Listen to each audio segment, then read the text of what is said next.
আমার ছেলেটা বেঁচে আসবে তো? ভুল বলছি কি?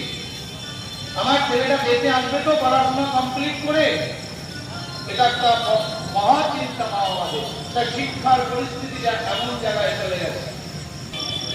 তো কার করে দেন আবার কার করে এবার নিয়ে আসেন।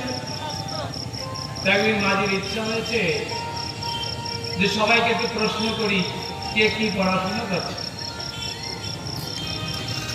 মাঝি প্রশ্ন করছেন, আচ্ছা বাবা তোমরা কে কি পড়াশোনা করেছো? কেউ বলছেন ব্যাকরণ, কেউ বলছেন সমাজ, কেউ বলছেন ইতিহাস, কেউ বলছেন পুরাণ ইত্যাদি ইত্যাদি। একজন ছাত্র বলে আমি ভাগবত পড়ি। তো হয়েছে তুমি ভাগবতকে জানতে পেরেছো?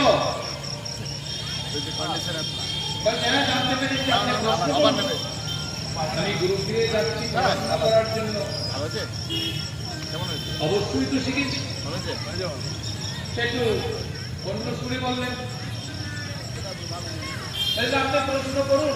আপনি তো বলেছেন আমি ভগবত শিখেছি। জিজ্ঞাসা করছেন তা তিনটার তিন রকম দাম কেন? তো কেউ বলছেন না। একজন সাধু যাচ্ছেন, তা সাধুরা জিজ্ঞাসা করলেন তোমরা বুঝতে পারছো না এই তিনটা পুতুলের কেন দাম? বলে একটা দড়ি নিয়ে আসো। দড়ি বলে কি হবে? বলে নিয়ে আসো না। একটা দড়ি নিয়ে এসে একটা কানের ভিতর ঢুকিয়েছেন আর একটা কান থেকে বেরিয়ে গেলেন। নিতাই গৌর। সেটার দাম কত? থেকে ঢুকিয়ে তার হৃদয়ে চলে গেছেন, সেটা আর বের হয়নি, তার দাম